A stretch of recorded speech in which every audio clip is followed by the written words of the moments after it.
Hi everyone, welcome back to Geterbrewed channel. So today we're visiting our friends at Rye River Brewing Company in Selbridge.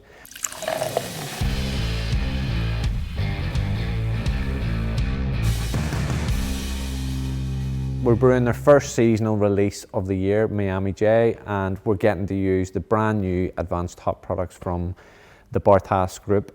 These advanced hop products are available from Geterbrewed right now. We've worked with Rye River Brewing Company for quite a number of years now, and I believe we've an exceptionally strong relationship with them, and the value in that relationship works both ways. So great deal of trust and just generally lovely people to work with, and they make exceptional quality beer. You'll see when we get up here the size of the brew house, the fact they're working 24/7, and the level of support that we get from them for ingredients is incredible. Fermentation Farm consists of I think it's something north of 25 fermentation tanks now. Some of the brewers knocking about in the background there as well. You can see the dry goods area where we've got a lot of our malts. So let's get a chat with them. Hi, welcome to Rye River. I'm Bill, the head brewer here, and we're kicking off the seasonal season with Miami J. Like we do every year, it's Miami J season for us. So we've just brewed one of our favorite seasonals, and this year we partnered up with our friends at Barth Haas to take a twist on it. We've always thought of Miami J as a great way to show a bit about the softer side of hops. So this year with Miami J, we used some of Barth Haas's advanced hop products. We had their Lupomax pellet, which might take a bit of the organics away from the hop, but let the oils showcase when you're using a pellet form. But we were able to drive it further. That's kind of in line with the cryo edition we'd done the previous year. But this year we also got to work with Incognito, which is a whirlpool friendly hop extract oil, to really kind of allow less organics into the whirlpool, but those oils to shine.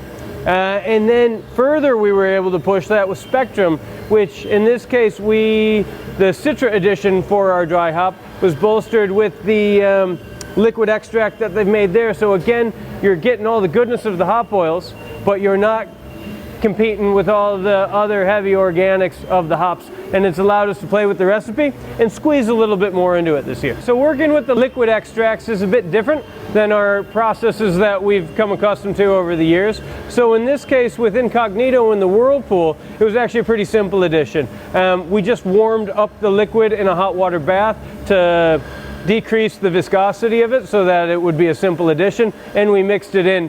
It is an oil, so you do want to get a good mix with it when it's going in the whirlpool. A few T90 pellets along the side of that can actually help disperse that through the volume that's in the whirlpool.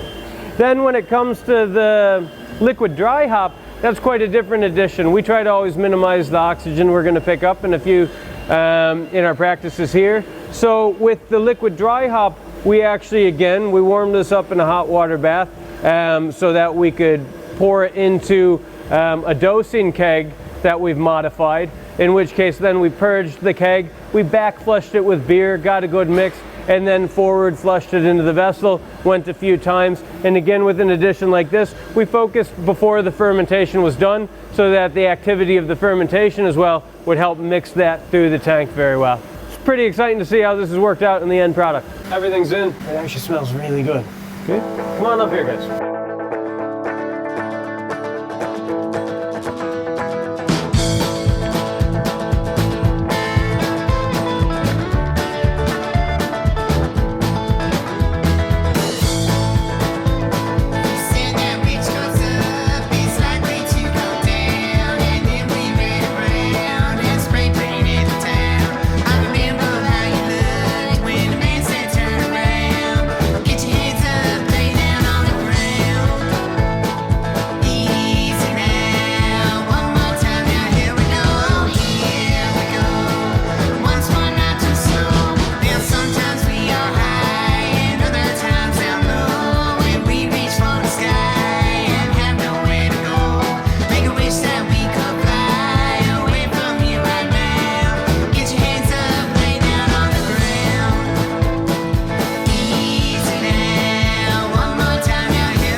You're just having a look in here real quick, and a sniff. Look at that oil content sitting on top of that. Really interesting to see in the smell. Smells good, yeah. Standing at the back of our brew house here, this is the kettle that we just transferred out of. That's the whirlpool here. Just over there is our heat exchange. And typically, on a normal brew, you'd be transferring out of the whirlpool through the heat exchange, hitting your bit of oxygen to prep the wort for meeting its yeast on the way to the tank and hitting the desired temperature. When we're done and we're ready, we can then send that forward to the fermenter, hit our oxygen, and get ready for the yeast. Actually standing here, this is our propagation for this brew as well. So we bought in a small vial of London Fog, and over the last 3 or 4 days, we've propagated that up to about 150 50-liter starter there. So that will be about just ready in time for when we're sending this forward, and we'll be. This is an old candy mixer. Yeah, this is an old candy mixer that we modified to suit our processes.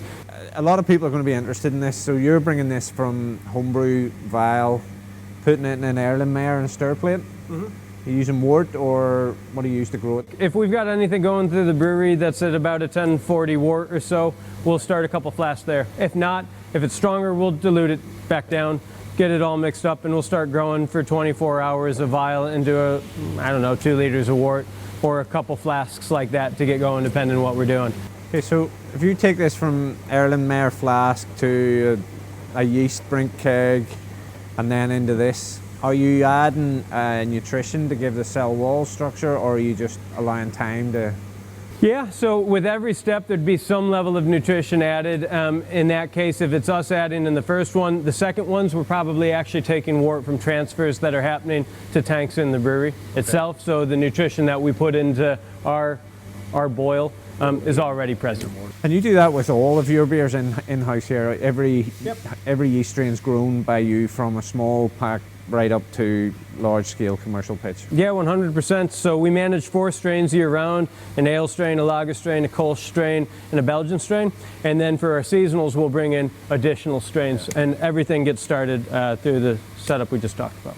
This was the first Irish manufactured brew house in quite some time. 4-vessel system, easiest way to think of it. The 5th vessel is the wort receiver there to the side. Miami J, perhaps the guys don't know at home, it's a much anticipated release in the calendar of the Irish beer scene, isn't it, really? You know. Look, for us, this is a fun one. It was one of the first Rye River seasonals we ever did, but it's a beer that we've decided to release as the first release every year for the last 3 years, but this is the 4th time we're brewing it.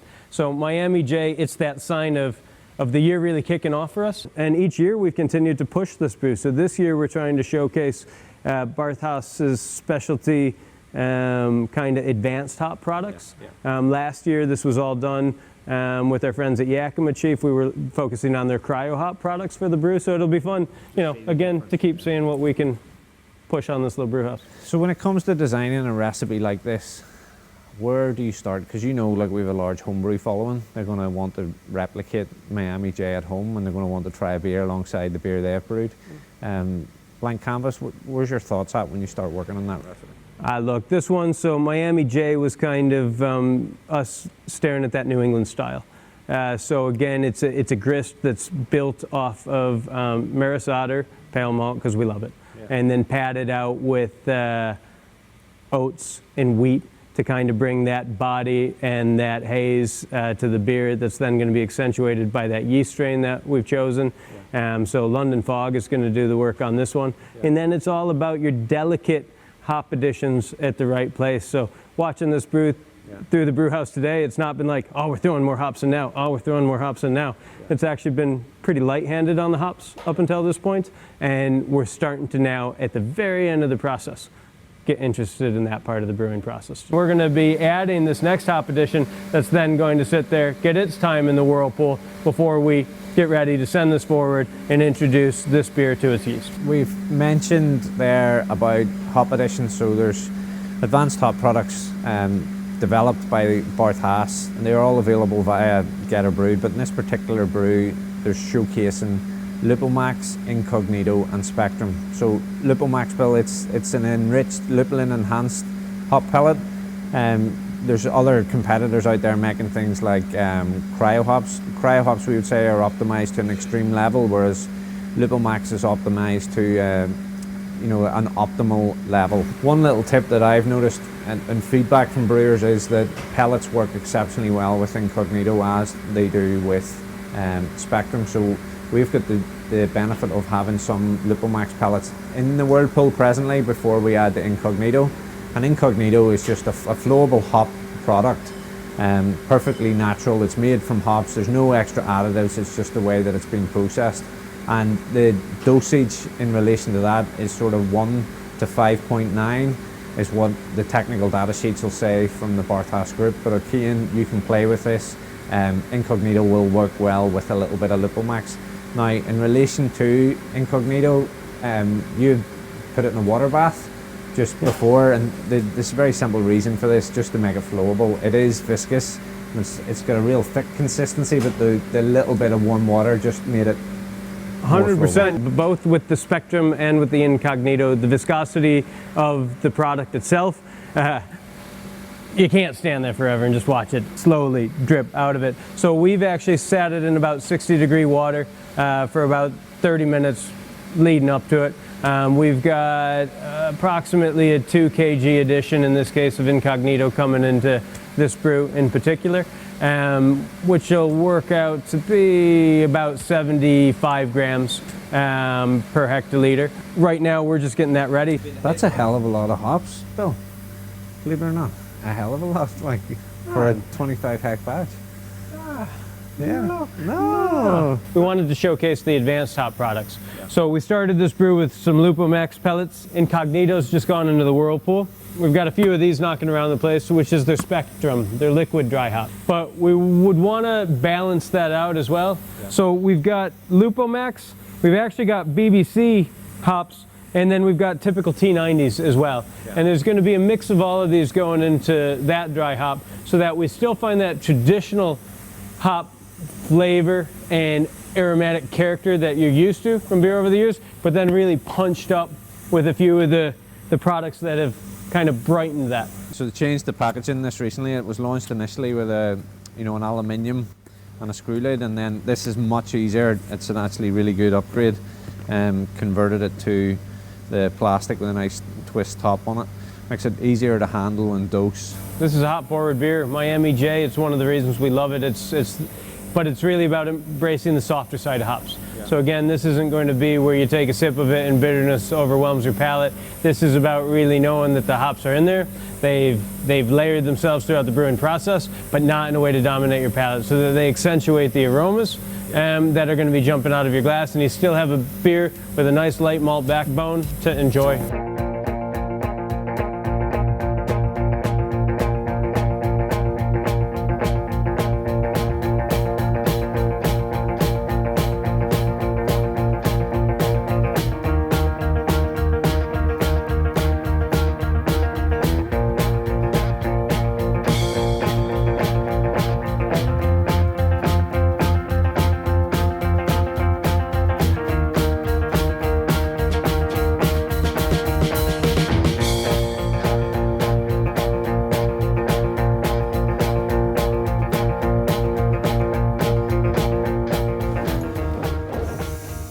Cheers, Johnny.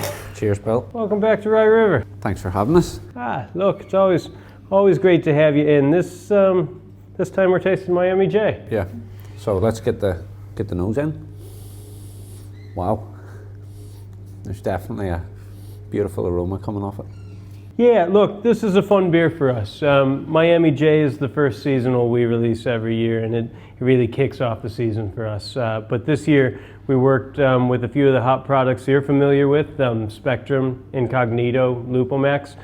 So Benedict came over from Barth Haas and worked with us on the brew day as well, so that we could pack this beer with as many of these advanced hop products as we could this year, staying true to the recipe that we've developed over the last 3 or 4 years.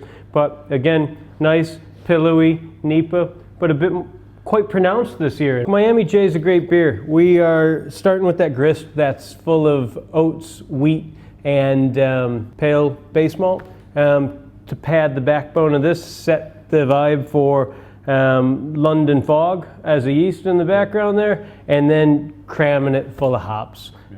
This has Mosaic, Citra, Amarillo, Cascade, all building up the background. Citra playing a big part in this brew, but again, we really focus on every possible way of getting hops into this beer. So we have hot whirlpool, we have cold whirlpool, we've got the dry hopping with the T90 pellets, BBC pellets, Lupomax pellets, and even Spectrum this year. So it's a bit of fun. When it comes to hops, obviously the basis with the Barth Haas input with this time round is, like, we're privileged to work with them. They are pretty much industry experts, largest hop merchant in the world. They invest heavily in R&D, and they've brought these new products out. The aim is fibre and cellulose-free brewing. So someone at your scale, this is the aim, you know? Yeah, there could be big advantages from Incognito and from Spectrum in terms of the fact that since they're liquid hop oil extracts, they should increase your yields and efficiencies throughout your production. That being said, they also offer some really interesting characters to the beers, which makes them fun to use. But like always, a change in a process makes something have a bit of a different character, so you do always want to look for that balance, which is why we chose to work alongside with the BBC, the T90s, and the Lupomax as well.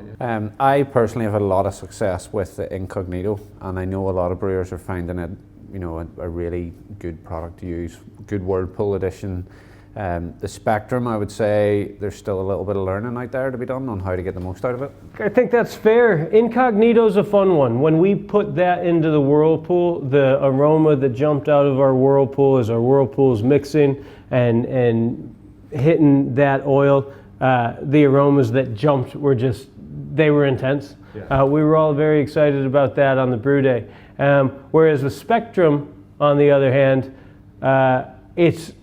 you don't get to experience that in the real-time sensory thing because we're adding that addition under pressure into the tank. Yeah. Definitely want to take care with both additions. They're viscous. I would say the whirlpool, we did that under pressure, utilizing a brink and flushing backwards and forwards with beer as well. Might be, I'd say the more and more we'd get familiar with the product. We've only brewed with it 2 or 3 times at this point in the brewery. Yeah. We would continue to develop that process.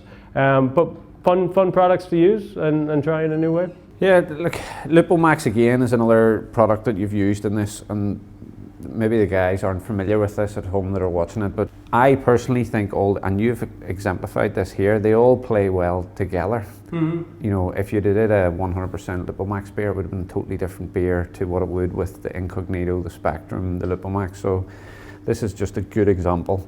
100%. You always want to bring someone's palate with you. You know, beer drinkers are very familiar with things they expect from beer and from the hops that they know. And if you're to dramatically change that, like just go 100% Lupomax or cryo pellet or something like that, you'll lose a dimension that you get from the additional organics in the recipe, as opposed to just concentrating on select oils or anything like that. And our palates have appreciated beers for hundreds of years, and it'd be crazy to think you'd just want to change all of that at once. Yeah. Look, this is going out, we're posting this video, we're canning today, right? We're posting this video on Sunday coming. It's going to go into the trade when? This always hits stores at the 1st of March, the beginning of March. This is our call to action, the start of the year. So Miami J, you do see for now 4 years in a row be the start of our seasonals, but also for us it's just that you know what, the new year's upon us. Let's get amongst it. Cool. Look, Bill, thanks so much for your support, and thanks for making this beer, and hope you guys get to check it out at home. And until next time, happy brewing.